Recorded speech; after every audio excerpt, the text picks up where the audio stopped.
Tension نہیں لینے کا مطلب یہ نہیں ہے کہ آپ کو کبھی ٹینشن ہوگی نہیں. ہے تو دنیا میں کوئی ایسا شخص ہے ہی نہیں جس کے سارے کام صحیح ہو رہے ہوں. اس پر تو ایک مستقل بیان ہے میرا کہ دنیا میں یعنی انسان جو ہے نا ڈپریشن کا علاج کیا ہے. تو میرے 3-4 بیانات ہیں, وہ آپ تفصیل سنیں. میں ابھی مختصر ایک بات بتا رہا ہوں کہ دیکھو دنیا میں ساری چاہتیں کسی کی بھی پوری نہیں ہوتی. یہ تو ہو ہی نہیں سکتا کہ آپ جو چاہیں وہ ہو جائے. لوگ وزیر اعظم بنتے ہیں, جیل میں چلے جاتے ہیں. حقیقت ہے یہ.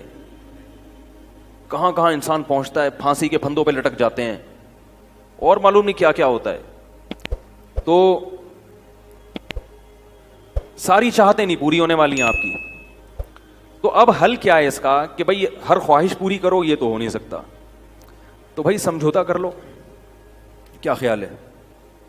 جب بھی کوئی مصیبت آئے پہلے تو کوشش کرو مصیبت نہ آئے. اپنی حماقتوں ایسی کام نہ کرو جس سے ٹینشن والا معاملہ پیدا ہو. میں نے بتایا تھا نا جمعے کے بیان میں, لڑکیوں سے دوستی لگانا, یہ چیزیں آپ کی ٹینشن میں اضافہ کریں گی, کمی نہیں کریں گی.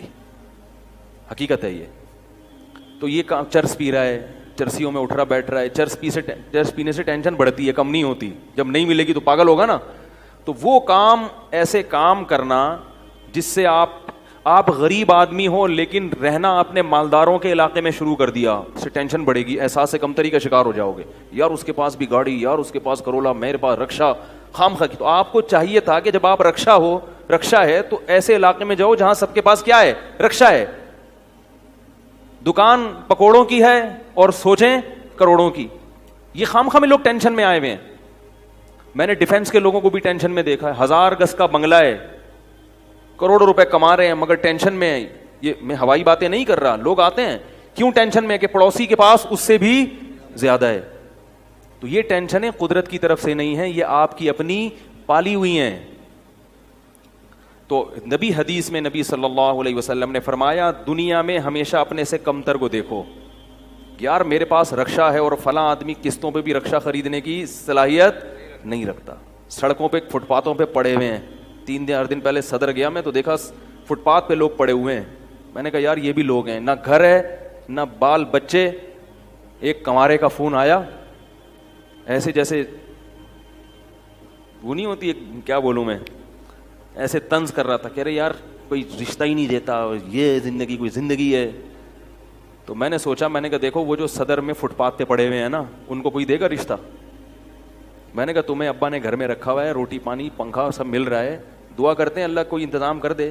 نہیں کر رہے تو ان لوگوں کو دیکھو جن کو روٹی پانی بھی نہیں مل رہا. تو اپنے سے کمتر کو دیکھا جائے دنیا کے معاملے میں, اس سے آپ احساس کمتری کا شکار نہیں ہوں گے. تو ٹینشن ختم کرنے کی ایک بہت بڑی ذریعہ یہ ہے کہ اگر پھر بھی کوئی مصیبت آ گئی تو تقدیر کا سوچا جائے کہ جو چیز مقدر میں ہے وہ ٹل نہیں سکتی. اور دنیا مسافر خانہ ہے, یہاں اگر ٹینشن ہے تو وہ بھی عارضی, یہاں کی خوشی بھی عارضی. ایک آدمی کے بچے بچھڑ گئے, طلاق ہوئی میاں بیوی میں, بیوی بچوں کو لے گئے فرار. اب وہ میرے پاس آیا, ایسے بیچارہ, ظاہر ہے بچے تو یاد آتے ہیں, ایسے اس کی حالت خراب, اسٹریس. تو میں نے کہا کیس کرو عدالت میں. کہہ رہے عدالت میں کیس سے کوئی فائدہ نہیں ہے, نہیں ملیں گے بچے. بہت میں نے حل بتایا, یہ کر لو, تمام حل ناکام. میں نے کہا پھر یوں کرو. کیا کرو؟ مٹی ڈال. میں نے کہا ڈاکٹر عافیہ صدیقہ کا سوچو, وہ عورت ہے, جیل میں ہے, اپنے بچوں سے دور ہے, مزید اولاد بھی نہیں ہو سکتے اس کے. تو میں نے کہا تمہارا اگر تمہیں جیل میں ڈال دیا جائے نا ابھی, تو تم کہو گے چلو بچے نہ ملے لیکن جیل سے تو باہر آؤں, یہی سوچو گے نا. اس کا سوچو کہ وہ ایک عورت ذات ہے, کئی سالوں سے جیل کے اندر پڑی ہوئی ہے, اور عورت کے لیے بچوں سے جدائی وہ بہت زیادہ مشکل ہے, مرد تو برداشت کر لیتا ہے.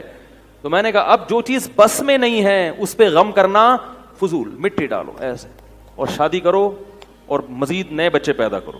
جب ادھر دوسری اولاد آئے گی تو ادھر سے ذہن آپ کا ہٹ جائے گا. کہتے ہیں لوگ تانے دیں گے, بچوں کو بھول گیا. میں نے کہا لوگوں کے پاس فالتو ٹائم بہت ہے, ٹھیک ہے نا, وہ تانے دیتے رہیں گے, لوگوں کے تانوں کی پرواہ مت. جب ایک چیز آپ کے بس میں نہیں ہے تو اس پہ سوچنا کیسا. یہ بھی ایک بہت بڑا نسخہ ہے سکون کا کہ جو چیز آپ کے اختیار میں نہیں ہے اس کے بارے میں سوچنا بند کر دو. دیکھو نوح علیہ الصلوۃ والسلام اپنے بیٹے کی ساری زندگی تربیت کرتے رہے مگر وہ کافر نکلا. آخری وقت میں نوح علیہ السلام کو اپنے بیٹے پر کتنا پیار آیا کہ میری کشتی میں سوار ہو جا. بیٹا کہتا ہے سآوی الی جبل یعصمنی من الماء, میں پہاڑ پہ چڑھ جاؤں گا جو مجھے پانی سے بچا لے گا. پیغمبر کو اپنی اولاد سے بہت محبت ہوتی ہے, بہت زیادہ, جیسے یعقوب علیہ السلام کو تھی نا اپنے بیٹے سے. کتنا درد ہوگا اس وقت نوح علیہ السلام کے دل میں, کیسے تڑپ رہے ہوں گے. لیکن بیٹا باز نہ آیا. وحال بینہم الموج فکان من المغرقین, ایک موج آئی اور اس کو غرق کر دیا. نوح علیہ السلام نے اللہ سے دعا مانگی ان ابنی من اہلی, اے اللہ میرا بیٹا میرے اہل و عیال میں سے ہے, تو نے تو وعدہ کیا تھا تو میرے اہل و عیال کا خیال کرے گا. اللہ نے کیا فرمایا انہ لیس من اہلک, یہ تیرے اہل میں سے نہیں ہے, اس کا عمل ٹھیک نہیں ہے. فلا تسألنی ما لیس لک بہ علم, دوبارہ یہ سوال مجھ سے مت کرنا. اب یہ نہیں کہ نوح علیہ السلام بیٹھ گئے اور یہ کیا ہو گیا اور سوچیں یہ تو بس. نوح علیہ السلام نے فوراً استغفار کیا, اعوذ بک ان اسألک ما لیس لی بہ علم, اے اللہ میں تجھ سے پناہ مانگتا ہوں ایسی چیز کی, میں تجھ سے ایسا سوال کروں جس کی دلیل میرے پاس نہیں. بس بھول گئے. اب یہ تھوڑی کہ روتے رہیں بیٹھ کے, بھائی جو چیز بس میں نہیں ہے چھوڑ دو. تو ہم بہت ساری چیزوں کی ٹینشن لیتے ہیں جو ہمارے اختیار میں نہیں ہے. پیٹرول مہنگا ہو رہا ہے, بیٹھ کے خام میں پریشان ہے. بھائی تم سے پوچھ کے تھوڑی مہنگا ہوا ہے. غم کرنے سے اگر وہ سستا ہو جائے تو رو. میرے پاس تھی Kawasaki G T O, Kawasaki G T O 125. آپ کو پتا ہے کیا بائک تھی وہ, ہم نے بھی بڑے شوق پالے ہیں ایک زمانے میں. میں اس میں پیٹرول ٹھیک ٹھاک ڈلتا تھا. اب جب پیٹرول مہنگا ہوتا تو سب سے زیادہ متاثر میں ہوتا تھا اس سے. 50 والوں کو کچھ نہیں ہوتا تھا. تو میں ایک دفعہ پیٹرول پمپ گیا, میں نے پیٹرول ڈلوایا اس میں, تو اس نے کہا وہ 5 روپے پر لیٹر بڑھ گیا ہے. مجھے بڑا غصہ آیا. میں نے ساتھ والے سے کہا, میں نے کہا یار یہ کیا مذاق ہے یار, ہر تھوڑے دن کے بعد 5 روپے بڑھ رہا ہے, تو آپ کو غصہ نہیں آیا؟ اس نے کہا صرف میرے لیے تھوڑی بڑھ رہا ہے, پوری قوم کے لیے بڑھ رہا ہے نا. تو مجھے اس کی بات بڑی اچھی لگی. اس نے کہا میرے اکیلے کے لیے بڑھے تو مجھے غصہ ہے, سب کے لیے بڑھ رہا ہے تو چلو ٹھیک ہے. اس دن کے بعد سے اب تک پیٹرول بڑھنے پر مجھے غصہ نہیں آیا. میں یہی کہتا ہوں یار مجھے ٹینشن لینے سے کیا ملے گا. 100 روپے لیٹر بڑھ جائے, زیادہ سے زیادہ یہ ہوگا, بہت زیادہ بڑھے گا تو گاڑی بیچ دو. بھائی نہیں ہمارے کنٹرول سے باہر ہو گئی ہے, گاڑی بیچ دو, دوبارہ آ جاؤ ٹیکسی پہ آ جاؤ, پھر بھی ہے تو پھر رکشے پہ آ جاؤ, پھر چنچی پہ آ جاؤ, پھر پیدل ہو جاؤ. جو چیز اختیار میں نہیں ہے اس کی ٹینشن لینا حماقت ہے. بات آ رہی ہے سمجھ میں؟ اسی طرح یاد رکھو اولاد کی تربیت کا معاملہ ہے. ہمارے ہاں جو لوگ نئے نئے دیندار بنتے ہیں یا پرانے بھی, وہ چاہتے ہیں میرا گھر 100% خلفائے راشدین جیسا بن جائے, جبکہ بیگم پہ کنٹرول نہیں ہوتا, وہ الگ سمت میں جا رہی ہوتی ہے. اب آپ نے ڈنڈا چلانا شروع کر دیا, بچے باغی ہونا شروع. وہ بجائے دین پہ آنے کے ابا کو مکھنچو سمجھنا شروع کر دیتے ہیں اور بغاوت پھیلتی ہے. تو بھائی آپ اعتدال سے تربیت کی کوشش کرو. ہو گئی ٹھیک ہے, نہیں ہوئی ہم سے نہیں سوال ہوگا, ہم جو کر سکتے تھے ہم نے کر لیا. تو ہم نے نا بہت ساری چیزیں, یہ ہو رہا ہے معاشرے میں غلط, یہ ہو رہا ہے, وہ والے وہ جماعت کیوں آ گئی, وہ جماعت کیوں آ گئی, وہ فلاں فرقہ کیوں بڑھ رہا ہے, یہ والے کی کم ہو رہے ہیں, وہ زور سے آمین کیوں کہہ رہے ہیں, وہ آہستہ آمین کیوں کہہ رہے ہیں, ٹھیک ہے نا, وہ رفع الیدین کیوں کر رہا ہے, وہ رفع کیوں نہیں کر رہا. میرا ایک اصول ہے, میں جب کسی ٹاپک پر بیان کرتا ہوں تو مجھے جب بھی کوئی ایسے اختلافی مسائل پر بیان ہوتا ہے نا, تو اکثر لوگوں کے پھر واٹس ایپ پہ میسج آنا شروع ہوتے ہیں, آپ نے جو یہ بیان کیا اس میں یہ والی بات, حالانکہ اس بات کا جواب اس میں موجود ہوتا ہے. تو میں پھر مزید جواب نہیں دیتا, میں کہتا ہوں پورا بیان سنیں. وہ پھر جواب بھیجتے ہیں کہ ہم نے پورا بیان سنا ہے. میں کہتا ہوں دوبارہ سنیں.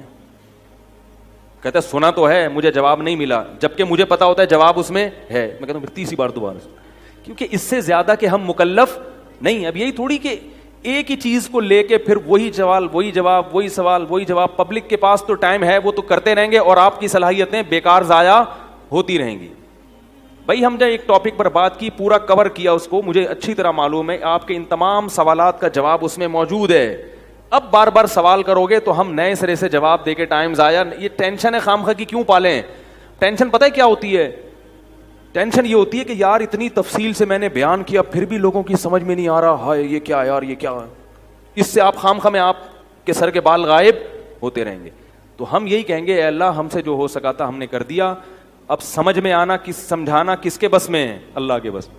نبی کی بات سب کی سمجھ میں نہیں آئی, اور اللہ تعالیٰ نے نبی کو کتنی تسلی دی ہیں قرآن میں. نبی کو بار بار کہا کہ آپ جو سمجھا رہے ہیں پھر بھی یہ نہیں سمجھ رہے تو ٹینشن نہ لیں. کیوں؟ نبی کو اگر زیادہ ٹینشن ہوگی تو کام کون کرے گا؟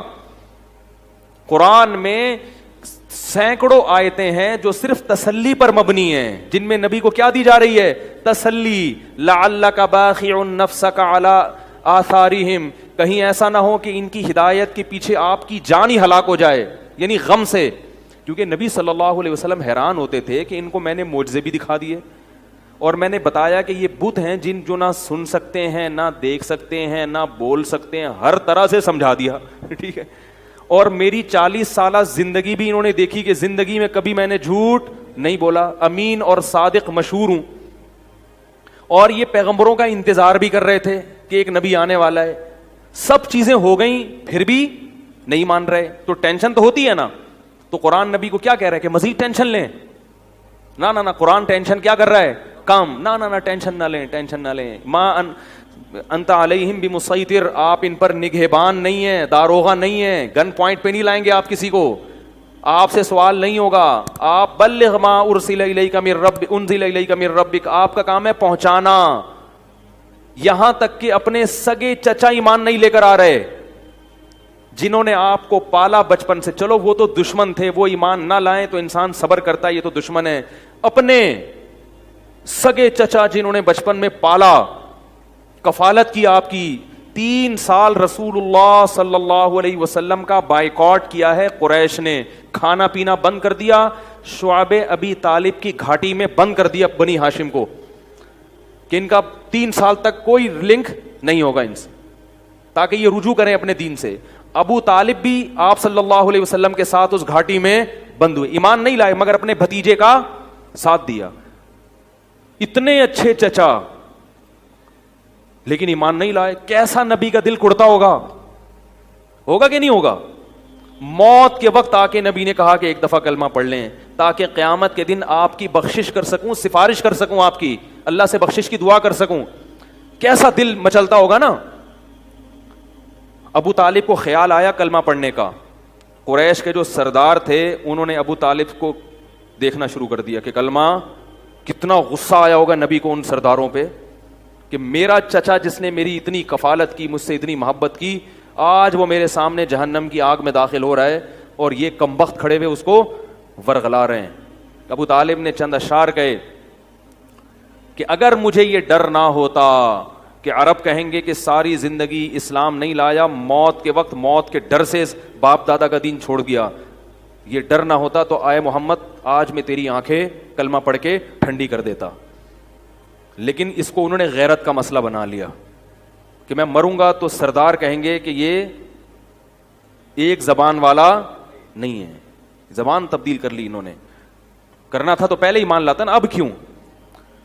اور وَلَقَدْ عَلِمْتُ بِأَنَّ دِينَ مُحَمَّدٍ مِّن خَيْرِ أَدْيَانِ الْبَرِيَّةِ كُلِّهَا, مجھے یقین ہے کہ محمد جو میرا بھتیجا دین لے کر آیا ہے تمام دنیا کے دینوں میں سب سے افضل ہے. لولا الحذار لولا الملامت او حذار مسبت, اگر ملامت کا خوف یا لوگوں کے برے بھلے کہنے کا خوف نہ ہوتا تو آج میں اپنے بھتیجے کی آنکھیں ٹھنڈی کر دیتا. کیسا دل کڑا ہوگا میرے بھائی, کیسا, جس کو جہنم کی آگ کا یقین ہے اور ان کو معلوم ہے کہ میرا چچا جہنم کی آگ میں داخل ہونے والا ہے, کیسا تڑپ رہے ہوں گے. اور ابو طالب کی آنکھیں بند ہو گئیں. نبی صلی اللہ علیہ وسلم اتنے غم زدہ ہوئے, اللہ نے پھر کیا دی؟ تسلی کی آیتیں کہ ٹینشن نہ لو. یہ میں آپ کو کیوں واقعہ سنا رہا ہوں کہ جب اتنے بڑے بڑے غم کے واقعات میں اللہ ٹینشن لینے کو پسند نہیں کر رہے, تو ہماری چھوٹی چھوٹی, اس کی پکوڑے کی دکان چل گئی, میری دکان بند ہو گئی, اس کو سواری مل گئی ہے بھائی رکشے میں, مجھے سواری نہیں ملی, ان چیزوں میں ٹینشن لینے کا کیا مطلب؟ بہت مشکل ہے یار, کیا کریں یار. ہماری ٹینشن یہی ہوتی ہے نا یار, سیٹنگ وہاں چل رہی تھی, ابا نے رشتہ وہاں طے کر دیا, یہ کوئی ٹینشن کی چیز ہے؟ ٹینشن تو وہ ہے جو نبی کو ہوئی تھی, یہی ٹینشن ہے آج کل. تو نبی کو کس قدر غم ہوا ہوگا, غیرت بھی ہے نبی میں, حیا بھی ہے, محبت بھی ہے, لیکن اللہ کیا کہہ رہے ہیں؟ ٹینشن نہ لیں. کیوں؟ وہی اصول جو میں نے آپ کو بیان کیا کہ جو چیز اختیار میں نہیں ہے اس پر ٹینشن نہیں لینی چاہیے. انک لا تہدی، یہ آیتیں نازل ہوئیں، من احببت ولکن اللہ یہدی من یشاء. اے محمد، جس سے آپ محبت کرتے ہیں اس کو ہدایت دینے کے مالک نہیں ہیں. محبت الگ چیز ہے، ہدایت ہمارے ہاتھ میں ہے، آپ کے ہاتھ میں نہیں ہے. اب اگر نبی اسی غم کو لے کے بیٹھے رہتے تو کہاں سے دعوت اور تبلیغ کا کام ہوتا؟ آپ صلی اللہ علیہ وسلم سے حضرت عائشہ نے پوچھا کہ ابو طالب جو اتنی خدمت کرتا تھا آپ کی، کرتے تھے اور اتنا کچھ انہوں نے کیا، تو کیا یہ نیکیاں قیامت کے دن کام آئیں گی؟ آپ نے فرمایا ہاں. کتنا کام آئیں گی کہ جہنم کے نچلے طبقے سے اللہ اٹھا کے اوپر والے طبقے میں لے آئے گا، اور پاؤں میں صرف آگ ہوگی مگر اس سے دماغ ایسے کھولے گا جیسے ہانڈی. ابو طالب پورے جہنم کی آگ میں نہیں ہوں گے، صرف ان کے پاؤں جہنم کی آگ میں ہیں. اس سے پتہ چلتا ہے کافر کی نیکیاں کام تو آتی ہیں مگر عذاب کم کرنے میں، عذاب ختم کرنے میں نہیں. بھی ہم دیکھتے ہیں کہ دنیا میں بہت کچھ غلط ہو رہا ہے، دلائل کے انبار لگا دو پھر بھی لوگ نہیں مانتے، اور فرقواریت، ایک دوسرے پہ تان و تشنی، گھریلو حالات میں گڑبڑ. تو اس میں اگر آپ ٹینشن لینا شروع کر دو گے تو پھر سوائے ڈپریشن کی گولیوں کی ایک نئی ٹینشن لگ جائے گی. جس دن گولی نہیں کھائی اس دن عجیب سا ہو گیا. ڈپریشن کا مریض کو جس دن گولی نہ ملے وہ خود گولی کی طرح بن جاتا ہے.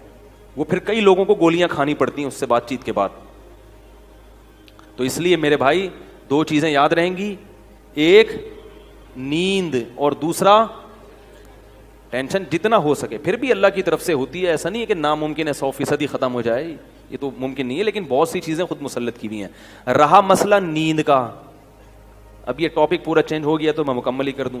نیند کا مطلب یہ نہیں ہے کہ پوستیوں کی طرح ٹھیک ہے پڑے رہو کہ بھئی مفتی صاحب نے بیان کیا کہ سونا بہت ضروری، سو رہے ہیں، اٹھ ہی نہیں رہے. سمجھ رہے ہو؟ یہ مطلب نہیں ہے.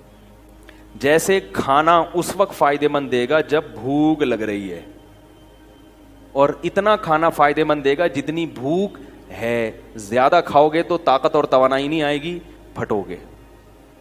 جیسے کہ لوگ پھٹ رہے ہیں، فلاں ایک دھماکے کے ساتھ پھٹ گئے، خبریں آتی رہتی ہیں، بیٹھے بیٹھے پھٹ گئے، رگیں پھٹ رہی ہیں نا. تو نیند کا مطلب یہ ہے کہ گہری نیند حاصل کی جائے، چاہے وہ تھوڑی دیر کی ہو. سمجھ رہے ہو؟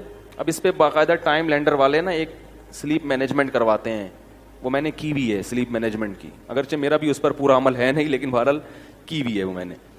تو سلیپ مینجمنٹ ایک وہ کر لیں تو اچھا ہے ٹائم لینڈر والوں کے پاس جا کے. ورنہ اس کا خلاصہ یہ ہے کہ آپ رات کو جلدی سوئیں اور صبح جلدی اٹھیں. سمجھ رہے ہو؟ رات کی جو تھوڑی نیند ہے وہ دن کی زیادہ نیند سے بہتر ہے. ایک کام تو یہ. دوسرا، دن میں لازمی سوئیں. یہ جو صبح سے لے کے رات تک کا وقت ہے یہ بہت لمبا ہوتا ہے، لوگ اس دوران سوتے نہیں ہیں، اس لیے ہر وقت تھکے تھکے سے رہتے ہیں. ابھی دیکھو میں کتنا فریش لگ رہا ہوں آپ کو کہ نہیں لگ رہا؟ کیونکہ میں دوپہر کو سویا ہوں. دوپہر کو آپ اگر سو جاؤ آپ رات 12 1 2 3 بجے تک فریش رہو گے، فٹ فاٹ، ایسا دماغ سیٹ رہے گا آپ کا. تو قیلولہ جو ہے نبی صلی اللہ علیہ وسلم نے فرمایا قیلو فإن الشیطان لا تقیل، قیلولہ کرو، شیطان قیلولہ نہیں کرتا. اب غیر مسلموں نے بھی یہ شروع کر دیا ہے قیلولہ. چائنا میں پوری قوم دوپہر کو سونے لگی ہے. تو دوپہر کو لازمی سونا ہے. اب لوگ یہ کہتے ہیں ایکچولی ہمارے مسائل گئے، بولو میں سوؤں گا، جاؤ جو مرضی کرنا ہے. آفس میں اگر سونے کا ٹائم نہیں ملتا، مسجد میں نماز پڑھو تھوڑی دیر کے لیے، وہیں لیٹ جاؤ اور موبائل بند کر دو. لوگوں سے کہو چپ کر کے تھوڑی دیر رہنا، چپ بھی کر دیا کرو. ہر وقت کیا کر رہے ہو آپ؟ سونے کے لیٹو گے نا اور بھائی دوسرا دوست آ جائے گا، وہ بھی آپ کے ساتھ ہے سونے کے لیے، پھر گپ شپ شروع کر دے گا. بولے گا یار تھوڑی دیر سونے دو، آنکھ بند ہونے دو، اٹھ کے تسلی سے باتیں کریں گے. آفس کا ٹائم ہے نا، باتیں کرنے کے لیے تو ہے. مسئلہ یہ ہوتا ہے کہ سونے کے لیے لیٹتے ہیں تو باتیں کر رہے ہیں. تو بھائی باتیں، موبائل بند. شیطان کہے گا کوئی ایمرجنسی کال نہ آ جائے. بولو اس سے زیادہ ایمرجنسی میرے لیے کچھ بھی نہیں ہے کہ مجھے اس وقت کیا کرنا ہے، سونا ہے. دوپہر کو آدھا گھنٹہ 1 گھنٹہ یعنی اس پر نہیں ہے کہ دورانیہ کتنا لمبا ہو, اس پر ہونا چاہیے کہ نیند چاہے 10 منٹ کی گہری نیند کی علامت ہے خواب آنا شروع ہو جائے. کوئی خواب آ گیا نا تو سمجھو کہ گہری نیند ہے. تو گہری نیند ہونی چاہیے, تھوڑی دیر کی ہو لیکن نیند گہری ہو, سب بالکل فریش ہو جاؤ گے آپ. اور رات کا بھی ایسا ہی ہے کہ جب لیٹے ہو, اچھا یہ لوگ کہتے ہیں کہ ہم لیٹتے ہیں تو نیند نہیں آتی, تو جب ایک روٹین ہوگی نا سونے جاگنے کی تو پھر نیند آنا انشاءاللہ شروع ہو جائے گی. نیند ایک عجیب چیز ہے کہ جب آپ کی روٹین ہونا تو پھر روٹین پہ تو چند دن پرابلم ہوگی. البتہ وہ لوگ جن کے کاموں کی کوئی ترتیب ہی نہیں ہے, یعنی مطلب کام ایسے ہیں کہ وہ شیڈول بن نہیں پاتا ان کا, تو پھر ان کے لیے یہ سیٹنگ نہیں ہے. ان کے لیے کہ پھر جب موقع ملے سو جاؤ, لیکن دوپہر کو ان کے لیے بھی سونا ضروری ہے. تو سونے کو کریں اور گہری نیند ہونی چاہیے. اور رات کے وقت چائے نہ پئیں, اس سے نیند خراب ہوتی ہے. کافی, چائے, گٹکے, پان, یہ سب نیند کو ختم, نسوار یہ نیند کو ختم کر دیتی ہیں ساری چیزیں. تو کہاں سے کہاں بات چلی گئی. ہمارے ایک دوست تھے, نیند نہ ہونے کی وجہ سے دل کے مریض بن گئے وہ. اور یاد رکھو نیند کا مطلب یہ نہیں کہ آپ نے چند دن دفعہ نیند نہیں ہوئی تو بیمار ہو جائیں گے, یعنی بہت عرصہ نیند نہ ہوئی تو بیمار ہوں گے. 2-4 دفعہ بھی اگر ایسا ہو گیا نا کہ کچھ دن یعنی 5-6 دن تک نیند مکمل نہ ہوئی, اس سے بھی بیماری کا اٹیک ہو سکتا ہے. ہمارے ایک جاننے والے وہ 2 دن نہیں سو سکے, ہمیشہ کے لیے دل کا عارضہ ان کو لاحق ہو گیا, حالانکہ صرف 2 دن نہیں سو سکے. تو اس لیے جیسے سانس ہے نا 24 گھنٹے چاہیے, ایسے ہی نیند بھی لازمی چاہیے انسان کو, ورنہ کوئی بڑی بیماری اٹیک کر لیتی ہے انسان کے اوپر. ہاں جوانی میں پتہ نہیں چلتا, تھوڑا سا عمر زیادہ ہو پھر تو بہت بڑے مسائل ہو جاتے ہیں. کہاں سے کہاں بات چلی گئی, لیکن آپ کے فائدے کے لیے ہوگی. اور دوسری بات یہ کہ جیسے خود اپنی نیند کا خیال کرتے ہیں تو گھر میں خواتین کی نیند کا بھی خیال کیا کریں. بعض لوگ چنگیز خان بھر کے گھر میں داخل ہوتے ہیں, بیگم سو رہی ہے, ٹھڈا مار کے اٹھائے, چلو اٹھ کے چائے بنا میرے لیے. اب وہ بیچاری اڑ گئی تو اس کی نیند ختم ہو گئی, کیونکہ ایک دفعہ جب انسان اڑ جائے تو پھر دوبارہ نیند آنا مشکل ہوتا ہے. تو انسان کے بچے بن کے زندگی گزارنی چاہیے, گدھوں کی طرح زندگی نہیں گزارنی چاہیے. وہ بھی انسان ہیں جو گھر میں رہ رہے ہیں. نبی صلی اللہ علیہ وسلم جب تہجد کے لیے اٹھتے تھے نا تو اتنی آہستہ خاموشی سے اٹھتے تھے کہ گھر والوں کو کی آنکھ نہ کھلے. اور یہ بھی میڈیکل سائنس کہتی ہے کہ خواتین کو نیند کی ضرورت مردوں سے زیادہ ہے. یعنی خواتین کو ذہنی سکون کے لیے جو نیند کا ڈیوریشن ہے وہ مرد سے, یعنی ان کو زیادہ سونا پڑتا ہے مرد کی نسبت. مرد کو اللہ نے بنایا طاقتور, وہ تھوڑی نیند میں بھی فٹ فاٹ ہو جاتا ہے. عورت کو اللہ نے بنایا کمزور, اس کو فٹ فاٹ رہنے کے لیے نیند زیادہ چاہیے. سمجھائے یار. اور یہ بھی ذہن میں رکھو کہ 7-8 گھنٹے کی نیند صحت کے لیے ضروری نہیں ہے, یہ بہت زیادہ ہے. ٹائم پہ ہو تھوڑی ہو, وہ اس 8-9 گھنٹے کی نیند سے بہتر ہے جو بے وقت ہو. اور ایک آخری بات یہ بھی کہ جب کھانا کھاتے ہیں نا اس کے تھوڑی دیر بعد سونا, یہ سب سے بہترین ٹائم ہے. کیا یار, کیا کتنی اہم معلومات دے رہا ہوں آپ کو میں. بھائی نیند کا سب سے بہترین ٹائم کیا ہے؟ کھانا کھانے کے آدھے گھنٹے بعد. رات کا کھانا آپ نے کھایا, تھوڑا واک کرو, اور پھر یہ جو کہتے ہیں نا کھانا کھانے کے 2-3 گھنٹے بعد, ایسا نہیں ہے. ہوگی لوگوں کی تحقیق, ہماری تحقیق یہ نہیں ہے. کیونکہ جب آپ کھانا کھاتے ہیں شوگر لیول ہائی ہوتا ہے, آپ کو غنودگی آتی ہے. جیسے ہی غنودگی آئے تو فطرت کہہ رہی ہے کہ اب کیا کرو, سو جاؤ. دوپہر فوراً سو جاؤ, رات کو تھوڑا سا واک کر کے تاکہ تہ بیٹھ جائے تھوڑی سی. یہاں رکھا ہوا ہے ابھی ایک دم لیٹ گئے تو پھر اوپر نہ آ جائے وہ. تو رات کو جب آپ نے کھانا کھایا ہلکا پھلکا, کیونکہ شریف لوگ ہیں, کھایا کھانا, تھوڑی سی واک کی, ایک دم تھوڑی طبیعت بوجھل ہونا شروع ہوگی تو اس وقت فوراً سو جاؤ. اگر اس وقت نہیں سوئے, اس بات کا امکان ہے کہ نیند غائب ہو جائے گی اور کھانا ہضم بھی نہیں ہوگا. نیند سے بہتر کوئی ہاضم نہیں ہے. دیکھو قدرت کبھی غلطی نہیں کرتی, فطرت جو ہے نا کبھی بھی گڑبڑ نہیں کرتی. فطرت کا ایسا خاندانی سیٹ اپ ہے نا ہماری باڈی میں, فطرت جو کام کرا رہی ہے نا وہ وہی کام اس وقت کرنا آپ کے لیے بہتر ہوتا ہے. کھانا کھا کے نیند آتی ہے کہ نہیں آتی؟ تو یہ خام خمیں نہیں آتی, کیونکہ اللہ کو معلوم ہے کہ اب کھانے کے لیے, ہضم کرنے کے لیے سونا ضروری ہے. لہذا اللہ چاہتے ہیں کہ آپ سو جائیں, تو نیند فطرت مسلط کر دیتی ہے اور آپ سوتے نہیں ہیں. آپ کہتے ہیں ابھی تو کھایا ہے ہم نے, ابھی کیوں سوؤں, ابھی تو ہمارا جاگنا شروع ہوا ہے. کیونکہ سارا جو بلڈ کا سرکولیشن ہے وہ معدے کی طرف جاتا ہے, دماغ اوپر سے کیا ہو جاتا ہے, خالی. دماغ کام کرنا چھوڑے گا تو اب فطرت کیا کہہ رہی ہے, سو جاؤ, تاکہ بلڈ کا سرکولیشن معدے کی طرف رہے اور وہ کھانا ہضم کرنے پہ زور لگائے. تو تو اس وقت آپ جب کھانا کھا کے آدھا پونا گھنٹہ بعد سو گے, نیند بھی خاندانی آئے گی, 3-4 گھنٹے گہری نیند سو کے اٹھ جاؤ, بالکل فٹ فاٹ فریش فاش ہو جاؤ گے آپ. ایسا مزہ آئے گا. وہ اس کا فائدہ یہ بھی ہوگا کہ وہ سارا کھانا جزو بدن بنے گا, وہ انرجی آپ کی اسٹور ہو جائے گی. سمجھائیں اللہ کے بندو, انرجی کیا ہو جائے گی؟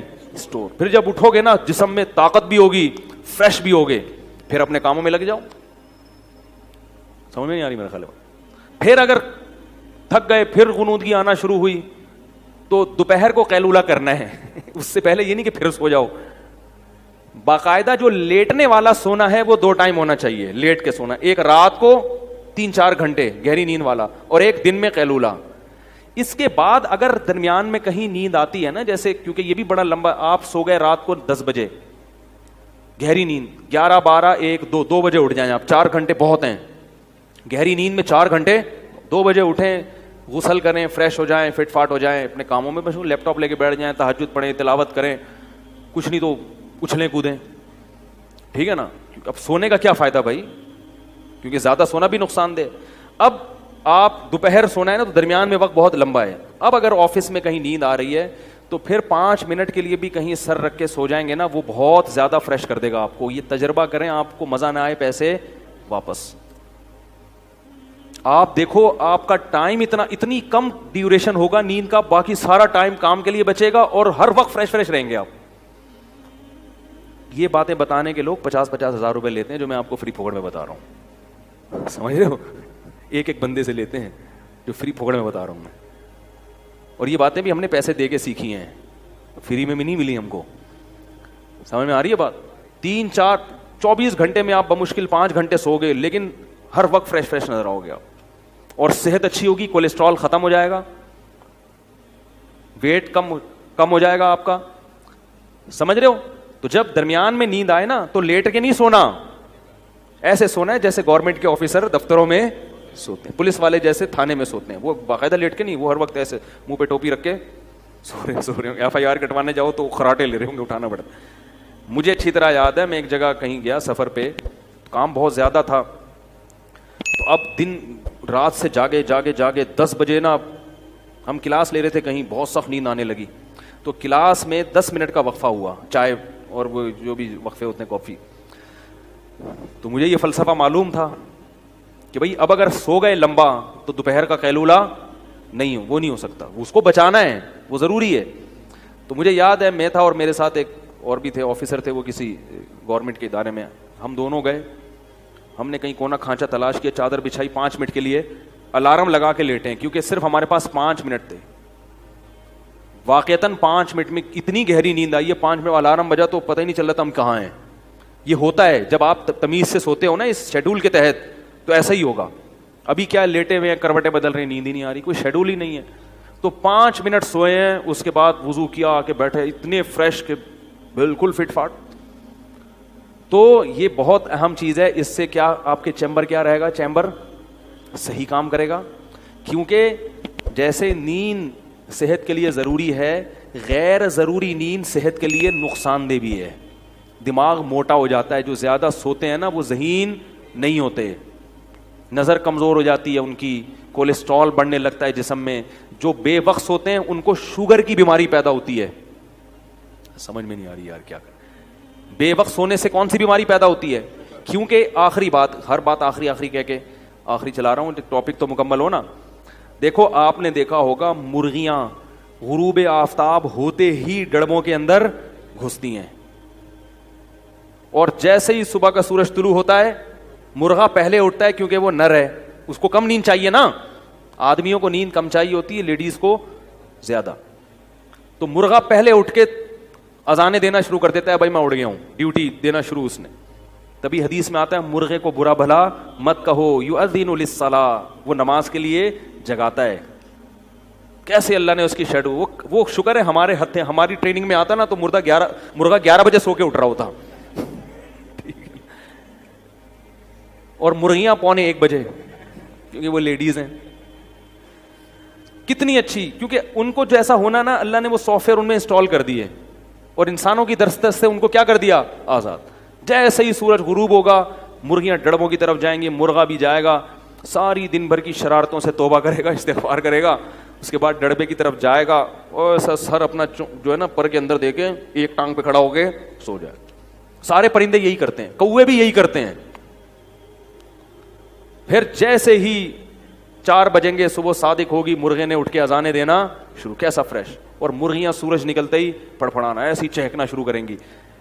کچھ جانور ایسے ہیں جن کو دن اور رات کا ہوش نہیں ہوتا, کتا اور بلی, ان کے لیے دن اور رات کیا ہیں, برابر ہے, جب نیند آئے گی سو جائیں گے, کوئی شیڈول نہیں ہے. اور کچھ جانور ایسے ہیں جو بالکل الٹے چلتے ہیں, وہ الو ہے, رات میں جاگتا ہے اور دن میں سوتا ہے. انسان, میڈیکل سائنس یہ کہتی ہے کہ انسان پہلی قسم کے حیوانات میں سے ہے کہ جن کے قدرت نے سونے اور جاگنے کا شیڈول بنایا ہے. میڈیکل سائنس بھی یہ کہتی ہے اور قرآن سے بھی یہ ثابت ہے. میڈیکل سائنس یہ کہتی ہے کہ آپ کے جسم میں اللہ نے گھڑیاں لگائی ہوئی ہیں جو دن اور رات کا تعین کرتی ہیں. رات کو آپ کے جسم میں کیمیکل خارج ہوتا ہے دماغ میں جو اس کا تقاضا کرتا ہے کہ آپ سو جائیں. اگر آپ رات کو نہیں سوئیں گے آپ کو شوگر کی بیماری ہوگی. ہمارے ایک جاننے والے تھے, شوگر کے بچنے کی ہر ممکن کوشش کی مگر پھر بھی شوگر ہو گئی. ڈاکٹر نے بتایا کہ آپ چونکہ رات کو جاگتے ہیں دن میں سوتے ہیں اس لیے شوگر ہوئی ہے. آپ سرچ کر لیں نیٹ پہ جا کے, آپ کو پتا چلے گا کہ رات کو دیر سے سونے سے کیا پیدا ہوتا ہے. بلی رات کو دیر سے سوئے گی, شوگر نہیں ہوگی, کیونکہ بلی ان حیوانات میں داخل نہیں ہے جن کا انسان کا شیڈول اللہ نے بنایا ہے. میڈیکل سائنس سے بھی اور قرآن بھی کہتا ہے, اس سے قرآن کا بھی برحق ہونا ثابت ہوتا ہے کہ جعل لکم اللیل لباسا والنہارا معاشا, اللہ نے دن کمانے کے لیے اور رات سونے کے لیے بنائی ہے. اور رات 12 بجے پیک پہ ہوتی ہے, ہم نے رات کی ڈیفینیشن ہی چینج کر دی. ہمارے یہاں رات 3 بجے شروع ہو رہی ہے. رات کا مطلب عشاء, عشاء کا وقت رات داخل ہو گئی اور 12 بجے رات اپنی انتہا پر ہوتی ہے. لہذا ڈاکٹر یہ کہتے ہیں کہ رات 12 بجے کا ٹائم گہری نیند میں گزرنا چاہیے. آدھی رات 12 بجے ہو چکی ہوتی ہے اور ہمارے یہاں 12 بجے سوچ رہے ہوتے ہیں اب کیا پکے گا گھر میں, ہیں 12 بجے کیا کر رہے ہوتے ہیں, آج کیا پکے گا. میں بتاتا ہوں نا ادھر کراچی میں حال کیا ہو گیا ہے. میں نے ایک دوست کے ساتھ کہیں بازار جانا تھا, کوئی چیز خریدنی تھی, تو میں انتظار کر رہا ہوں, صبح سے انتظار کرتے کرتے تھک گیا, فون کر رہا ہوں اٹھا ہی نہیں رہے. دوپہر 2 بجے فون ملا ان کو, 2 بجے انہوں نے کال اٹھائی, کہہ رہے میں ناشتہ کر کے پہنچا. 2 بجے دوپہر کیا ہو رہا ہے, ناشتہ ہو رہا ہے. تو ابھی تو جوانی ہے, چل رہے ہیں, تھوڑی دیر میں لڑکنا شروع, جو مرضی کر لو اور دماغ الگ خراب ہوتا ہے. تو رات 12 بجے, ٹھیک ہے نا, کیا کہہ رہا تھا میں, نہیں میں پرندوں کی مثال دے رہا تھا. کچھ پرندے ایسے ہیں, بلکہ اکثر 99% پرندے ایسے ہی ہیں کہ ان میں سافٹ ویئر اللہ نے ڈال دی ہیں, تو انسان بھی انہی میں داخل ہے. اور کچھ ایسے ہیں جن میں دن اور رات کا کوئی ہوش نہیں ہوتا. تو کچھ انسان ایسے ہیں جو اپنی فطرت سے ہٹے ہوئے ہیں. اور تیسری قسم میں جس کو الو کہا جاتا ہے, وہ رات کو جاگتا ہے اور دن میں سوتا ہے. تو جو لوگ جن کا شیڈول یہ ہے نا کہ وہ رات کو جاگ رہے ہیں, پوری رات جاگتے ہیں اور پھر دن میں سوتے ہیں, تو وہ کن لوگوں کی فہرست میں داخل ہیں, معذرت کے ساتھ الو. یعنی وہ انسان کی فطرت کے بالکل اپوزٹ چل رہے ہیں.